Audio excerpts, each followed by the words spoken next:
নমস্কার বন্ধুরা, বং ফুডিজ অ্যাপের আরও একটি নতুন রেসিপির পর্বে আপনাদের সবাইকে স্বাগত জানাই। আমার আজকের রেসিপি সেমাইয়ের ফ্রুট কাস্টার্ড। ফ্রুট কাস্টার্ড তো আপনারা অনেকেই খেয়েছেন, তবে এভাবে একবার সেমাইয়ের ফ্রুট কাস্টার্ড বানালে কিন্তু তার স্বাদ আর ভোলা যাবে না। তাছাড়া যা গরম পড়েছে, এই সময় যদি এরকম ঠান্ডা ঠান্ডা সেমাইয়ের ফ্রুট কাস্টার্ড বানিয়ে নেওয়া যায় তাহলে কিন্তু বাড়ির সকলেরই খুবই ভালো লাগবে। চলুন তাহলে দেরি না করে এগিয়ে যাওয়া যাক আমার আজকের ভিডিওর দিকে। রেসিপিটি তৈরি করে নেওয়ার জন্য একটি প্যানের মধ্যে অ্যাড করছি 1/2 লিটার পরিমাণে দুধ। এখানে আপনারা ফুল ফ্যাট বা লো ফ্যাট যে কোনো ধরনেরই দুধ ব্যবহার করে নিতে পারেন। এখানে আমি দুধ উতলে আসা অবধি দুধটিকে গরম করে নেব, আর এই ফাঁকেই আমি পাশের চুলোতে একটি প্যানের মধ্যে অ্যাড করে দিচ্ছি 1 চা চামচ পরিমাণে ঘি। এখানে যে ঘিটি ব্যবহার করে নিয়েছি সেটি কিন্তু আমার ঘরে তৈরি করে নেওয়া, আর এই রেসিপি কিন্তু আমি কিছুদিন আগেই আপনাদের সাথে শেয়ার করে নিয়েছি। এবারে এতে অ্যাড করে দিলাম 1 প্যাকেট পাতলা সেমাই। এটি ওজনে 60 গ্রাম রয়েছে। যদি ফ্রাইড সেমাই হয় তাহলে কিন্তু এখানে আর আপনাদের ভাজার প্রয়োজন নেই, যেহেতু আমার সেমাইটি ফ্রাইড নয় সেই জন্যই আমি এখানে ঘি দিয়ে একটু রোস্ট করে নিচ্ছি। আপনারাও যখন সেমাই দিয়ে ফুড কাস্টার্ড তৈরি করে নেবেন তখন চেষ্টা করবেন এরকম পাতলা সেমাই ব্যবহার করে নেওয়ার, এতে করে ডেজার্টটি খেতে কিন্তু খুবই সুস্বাদু হয়। লো ফ্লেমে 3 থেকে 4 মিনিট সময় নিয়ে কন্টিনিউ নাড়াচাড়া করে সেমাইটিকে কিন্তু আমি বেশ সুন্দর লাল করে ভেজে নিয়েছি। অন্যদিকে পাশের চুলোতে কিন্তু দুধও উতলে গিয়েছে। এবারে আমি গ্যাসের ফ্লেম বন্ধ করে নিয়েছি এবং এই গরম গরম দুধ আমি ভেজে নেওয়া সেমাইয়ের মধ্যে অ্যাড করে দিচ্ছি। এভাবে যদি সেমাইটিকে বেশ একটু লাল করে ভেজে নিয়ে তাতে দুধ অ্যাড করা যায় তাহলে সেমাইটি কিন্তু দুধের মধ্যে দেওয়ার পর গলে যায় না, বেশ সুন্দর গোটা গোটাই থাকে, আর খেতেও কিন্তু খুবই সুস্বাদু হয়। দুধ অ্যাড করার পর গ্যাসের ফ্লেম মিডিয়ামে রেখে 2 মিনিটের মতো নাড়াচাড়া করে রান্না করে নিয়েছি। তারপর এতে অ্যাড করে দিচ্ছি 1/3 কাপ পরিমাণে চিনি। একই সাথে অ্যাড করছি 2টি থেতো করে নেওয়া ছোট এলাচ এবং গ্যাসের ফ্লেম লো টু মিডিয়ামের মধ্যে রেখে আরও 1 থেকে 2 মিনিটের মতো চিনি পুরোপুরি গলে আসা অবধি নাড়াচাড়া করে রান্না করে নিচ্ছি। আপনারা যারা আমার এই ভিডিও দেখছেন তারা কোথা থেকে দেখছেন এবং আমার ভিডিও আপনাদের কেমন লাগে আমাকে কমেন্ট বক্সে অবশ্যই কমেন্ট করে জানাবেন। এদিকে সেমাইটি রান্না হতে হতে আমি একটি কাস্টার্ডের মিশ্রণ তৈরি করে নেব। তার জন্য একটি বাটির মধ্যে অ্যাড করছি 2 চা চামচ পরিমাণে কাস্টার্ড পাউডার এবং একই সাথে অ্যাড করে দিচ্ছি 1/4 কাপ পরিমাণে রুম টেম্পারেচারে থাকা জল।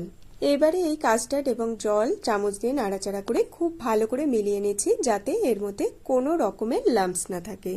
অন্যদিকে চিনি ভালোভাবে দুধের মধ্যে ডিসলভ হয়ে গিয়েছে। এবারে আমি কাস্টার্ডের মিশ্রণটিকে এর মধ্যে অ্যাড করে দিলাম, আর এই কাস্টার্ডের মিশ্রণ অ্যাড করার পর গ্যাসের ফ্লেম লোতে করে 1 মিনিটও দেরি না করে কন্টিনিউ নাড়াচাড়া করে যেতে হবে যাতে এর মধ্যে কোনো রকমের লাম্পস না তৈরি হয়।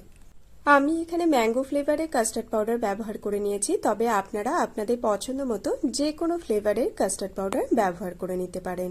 যেহেতু সেমাইয়ের ফ্রুট কাস্টার্ড খুব একটা ঘন হয় না, তাই কাস্টার্ডের মিশ্রণটিকে অ্যাড করার পর 2 থেকে 3 মিনিটের মতো নাড়াচাড়া করে কুক করে নিয়েই কিন্তু আমি গ্যাসের ফ্লেম বন্ধ করে দেব।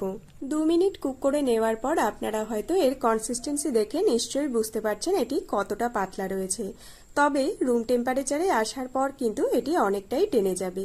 এই পর্যায়ে আমি গ্যাসের ফ্লেম বন্ধ করে দিচ্ছি এবং নাড়াচাড়া করে রুম টেম্পারেচারে আসা অবধি ঠান্ডা করে নিচ্ছি। রুম টেম্পারেচারে আসার পর আমি এটিকে একটি বোলের মধ্যে ট্রান্সফার করে নিচ্ছি এবং ফ্রিজে নর্মাল চেম্বারে 2 ঘন্টার জন্য এটিকে রেখে ঠান্ডা করে নিচ্ছি। আর আপনারা হয়তো এখানে নিশ্চয়ই দেখতে পাচ্ছেন এটি কিন্তু আগের থেকে অনেকটাই ঘন হয়ে গিয়েছে। এদিকে আমি ডেজার্টের জন্য কিছু ফ্রুটস ছোট ছোট টুকরো করে কেটে নিয়েছি, যেমন এখানে নিয়ে নিয়েছি আঙ্গুর, আম, বেদানা, কাজু, কিশমিশ এবং জামরুল। এদিকে 2 ঘন্টা পর আমি ফ্রিজ থেকে কাস্টার্ডটিকে বের করে নিয়েছি এবং এই পর্যায়ে এটি আগের চেয়েও কিন্তু আরও কিছুটা ঘন হয়ে গিয়েছে। তবে এখানে আপনাদের একটা টিপস বলে রাখি, যদি আপনাদের এই পর্যায়ে কাস্টার্ডটিকে বেশি ঘন মনে হয় সেক্ষেত্রে আপনারা অল্প এর মধ্যে লিকুইড দুধ এবং পাউডার সুগার অ্যাড করে এর কনসিস্টেন্সি অ্যাডজাস্ট করে নিতে পারেন। আমার এখানে একদম পারফেক্ট কনসিস্টেন্সি রয়েছে এবং এর মধ্যে আমি এবারে কেটে নেওয়া ফ্রুটসগুলোকে অ্যাড করে দিচ্ছি। আপনারা চাইলে আপনাদের পছন্দ মতো সিজনাল ফ্রুটস এর মধ্যে অ্যাড করে নিতে পারেন, তবে কাস্টার্ড তৈরিতে কিন্তু আনারস কখনোই অ্যাড করবেন না, এটি কিন্তু কাস্টার্ডটিকে তেতো করে দেয়। ফ্রুটস অ্যাড করার পর আপনারা চাইলে আরও 1 ঘন্টার জন্য নর্মাল ফ্রিজে আরও কিছুটা ঠান্ডা করে তারপর সার্ভ করতে পারেন। তবে আমার বাড়িতে সবাই এই ডেজার্টের স্বাদ নেওয়ার জন্য খুব উৎসুক হয়ে আছে, তাই আমি আর ফ্রিজে স্টোর না করে ডাইরেক্ট সার্ভ করে দিচ্ছি। ঠান্ডা ঠান্ডা এই ডেজার্টটি খেতে যে কতটা মজার হয় তা আপনারা ঘরে একবার ট্রাই করলেই বুঝে যাবেন। ভিডিওটি ভালো লেগে থাকলে একটি লাইক দিয়ে আমাকে উৎসাহিত করবেন এবং কমেন্ট করে জানাবেন কেমন লাগলো। চ্যানেলে নতুন বন্ধু হলে সেই সাথে চ্যানেলটিকে সাবস্ক্রাইব করে পাশে থাকা বেল আইকনটি প্রেস করে আমার পাশে থাকার একান্ত অনুরোধ রইল।